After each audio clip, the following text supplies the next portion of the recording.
Hello and welcome to 100 Yards of Football Sports Talk Radio. I'm your host this evening, Logan Landers, and join me to talk about the 2021 Texas Longhorn team preview is my man Jason McMahon, otherwise known in the sports casting community as Jay McLovin. What's going on, man? How you doing tonight? Hey, I'm good, man. It's good to be here, Logan, man. I'm ready to talk a little Texas football with you. Oh, yeah, man. Hey, the Longhorns. I know all the guys ready to hook them this year, talk some football with them, and they got a lot to look forward to. But before we get started, hey, if you guys enjoyed this video here tonight, please be sure to like, comment, and share. Be sure to share it to all your friends, family, Facebook groups. It means the world to us when you guys share our show. We always love seeing them in all the Facebook groups we're in. We love seeing all the comments you guys are saying. If you guys ever want to see a video, also just drop a comment. We will definitely get to it, and we'll put it in our rotation and talk about in a future date. But hey, Jay, let's do this, man. Texas Longhorns, what are your thoughts on their upcoming 2021 season, man? How do you think they're going to do this year? Well, like me and you were talking about earlier in pregame, I see probably three biggest teams giving them fits would be Oklahoma State, Baylor, and OU. I mean, that's what I always give them fits, right? And so especially when we lost Ellinger, and we got a new quarterback, competition getting ready to go off here. I think they're going to go probably 10-3. I put them give them their soft. They don't have a hard schedule like we talked about. They only got really three hard games. So I see 10-3, Logan, as being how these guys are going to fare this year. They got them ranked number 20, and I think that's a fair ranking given the strength of schedule. I think that's a very fair ranking, honestly. Yeah, like I said, whenever I'm looking at their schedule, I'm with you. They're playing a few tough teams. Like you said, with Oklahoma, of course, Baylor, Iowa State as well has a good program. But for all the other teams they're facing, I think they definitely should beat the teams that – I mean, there's going to be games on there that you just know they're going to win. And they definitely, I think, could follow through and get a few good wins. And I could definitely see a double-digit win season for the Longhorns this year as long as everything goes according to plan. And, I mean, when you're bringing back 8 starters on your offense this year, that's not a bad way to start your brand new season, man. You're getting guys who've had some experience, who are coming back. Like you said, you're getting a new quarterback. And as long as whoever gets that, like you said, the QB battle, whether it's Casey Thomas, whether it's Hudson Card, you never know who's going to get the QB1 role. As long as either one of those gentlemen can have a decent season and all the guys on that offense can produce, because that's the thing about Texas last year, man. They had a tremendous offense. They put up a bunch of yards per game. They got almost close to around 500 yards a game. That's insane. They got a bunch of touchdowns. They got anything you look for in a quality offense. And I think that Texas might just build off that this year. What do you think about that offense, man? That's a scary – if you're an opposing defense, that is scary to look at, no matter what team you are. Yeah, here's the deal. So Casey Thompson looked really good in the Alamo Bowl when he took over for Elridge when Elridge went down. He completed a good percentage of his passes. I think he went for 170 yards. He did quite well. I think that when you have a quarterback who's got a little bit of bowl experience coming back in the next year. Now listen, this team is young, right? And they lost a lot of people. They lost 6 starters, for crying out loud. And a lot of 6 bigger. Now they still have their running backs who are putting 8.2. I think Deshaun Robinson put up like 8.2 yards per carry. So they have a good running game coming back. They have a fairly good quarterback that they think they can can pass the ball and get the ball around. So I think they need a little bit more consistency at wide receiver. But I do think that this team will be ready to go come game time. I like I said, I think ranked 20. I think is where they should be ranked for various reasons. And I think there's going to be a good year for them, but don't look to them they're not going to be in the playoffs, but I think they'll have a good, successful year. Yeah, I think they are going to have a solid season. I don't see them making the college football playoff this year, but I am expecting a solid season from the Longhorns. There's no doubt about that. But we talked about the offense, and the offense is going to be fine. I think they're not going to have too much growing pains. But for me, I think the big key in order for Texas to have a really good season to get those double-digit wins we spoke about is for their defense to really step up this year, because they lost a lot of guys on that side of the ball. Joseph Asai, who was their anchor on the defensive front, he has gone to the NFL. So they definitely need a guy or two to step up for his production, because that guy was an absolute monster. They're hoping, they can get Keandre Coburn. That's a huge mountain of a man at almost 350.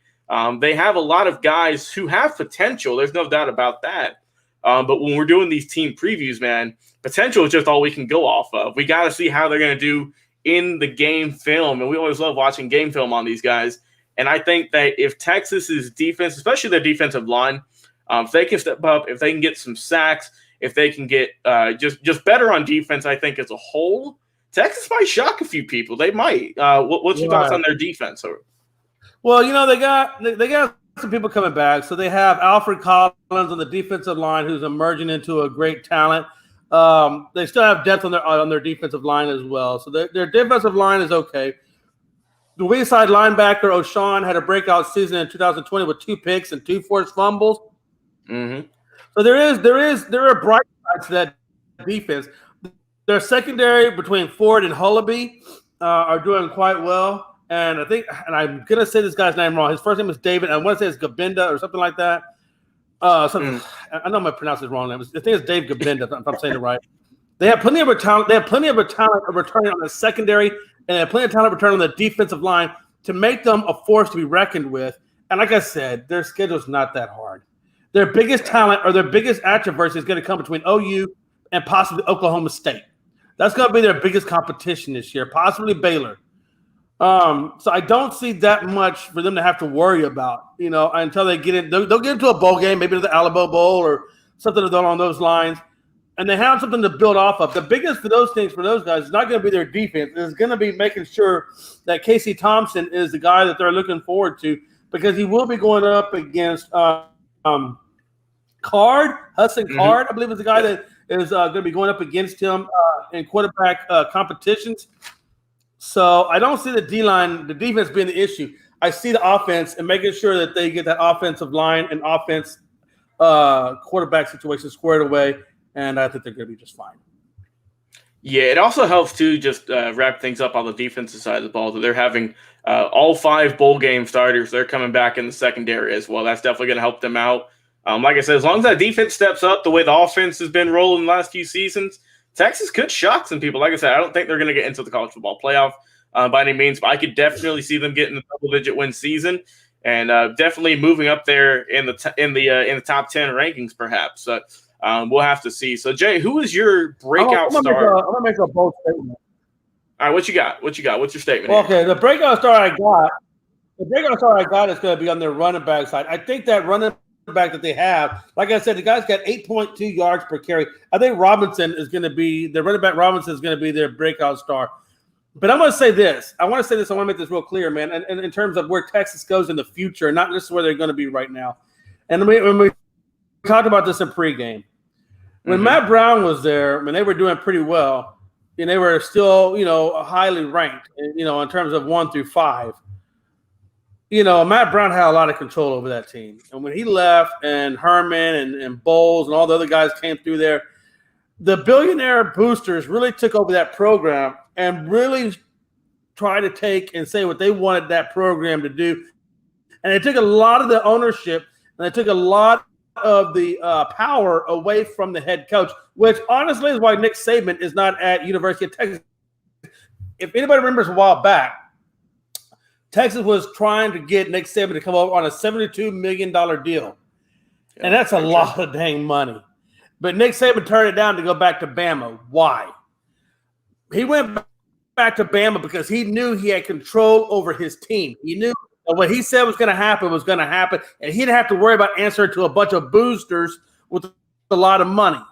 And that's the problem. Until Texas can get past that booster program and give more control back to the actual coach itself, they won't ever get back into the playoff contention. I don't see that happening. I just don't. The coach has to have somewhat control over that team.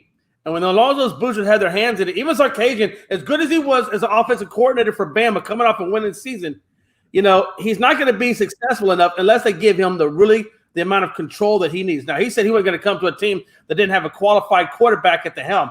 Well, he came over here because Thompson was in play. And I guess Thompson is the guy that he thinks he can work with and he can do something with.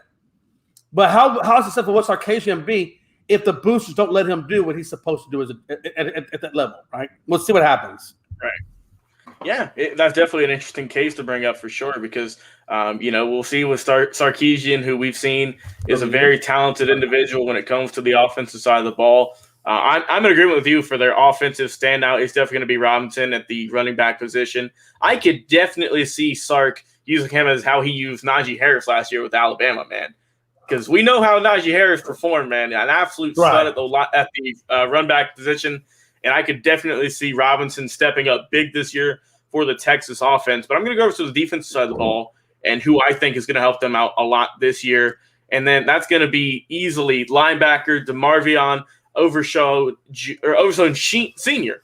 Overshown. Overshown. There we go.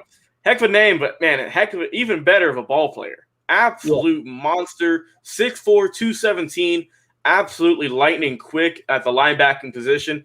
It's crazy because let's not forget, man, he started off as a safety a few seasons ago, and then they moved him to linebacker, and man, absolutely phenomenal. 60 stops, a couple of sacks, a good bit of tackles, absolutely phenomenal at the linebacking position. I could definitely see him having a breakout year, getting his stock up there for the NFL draft and having a really good year. But overall, man, I like this Texas team. What's your final thoughts on this team headed into the 2021 season? Like I said, my final thoughts on Texas is that they have a good team. It's a young team, and they got a new coach who I think is a good coach. And I expect them to go 10-3, 9-4, at worst 9-4, at best 10-3. Right. And I think really, really the telltale sign of how good this team is going to be will come at that OU game. When they go up against Oklahoma in the Red River Shootout game, that's going to tell you just how far this Texas team has come. Because obviously OU is they're always in the top 5 to 6, maybe even 7 ranked teams. OU is always hanging right there at the edge or the cusp of the playoffs. You know what I'm saying? So for them, their biggest test, their litmus test for how well they're playing is going to be when they play OU in the famous Red River Shootout. When that game goes down, and if Texas can beat OU, then Sarkisian is going to know that he's got something to work with. But that OU game is going to be pivotal for those guys. Yeah, I'm with that for you. That's really going to help out. That's going to cement just how Texas is going to play this year. If they can go in there and if they can beat up on Oklahoma, who I did a team preview of just this past Monday, who look absolutely tremendous. That's going to tell me that Texas is for real this year. And like I said, I think they're a very good program. They're going to really go up from here as well. This is just the beginning, man. I think they're going to have a good season. And who knows, maybe they could get into that national playoff picture a lot sooner rather than people think. They got a lot of good talent. And like you said, if their quarterback situation, if that develops good and if they get a superstar in the making, that could put them over the top in the next year. So I definitely see them with just their coaching mindset, with the players they have currently. I could definitely see Texas shocking some people in the next year or so.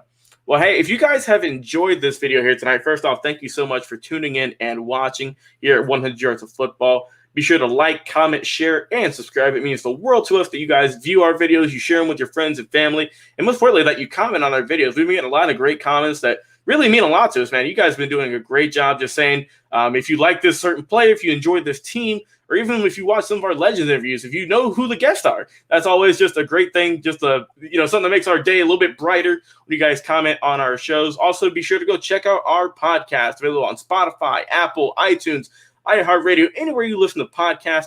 We are available. Just type in 100 Yards of Football, and you will see our logo right there on the 50-yard line. Like I said, whether you're on Spotify or Apple, we upload daily podcasts, whether it's our team previews like we're doing right now, Legends interviews with great coaches, former players, scouts, anything. We have a lot of great interviews, also team previews, NFL draft profiles. We have a lot of great stuff on the show, so be sure to go over there and check us out. Well, hey, for my amazing guest, Jay McLovin, thank you so much for coming on the program and talking some Texas Longhorns with me tonight, buddy. I've been your host this evening, Logan Landers. Be sure to stay tuned because we got some more great football content coming for you right up in just a second. See you soon.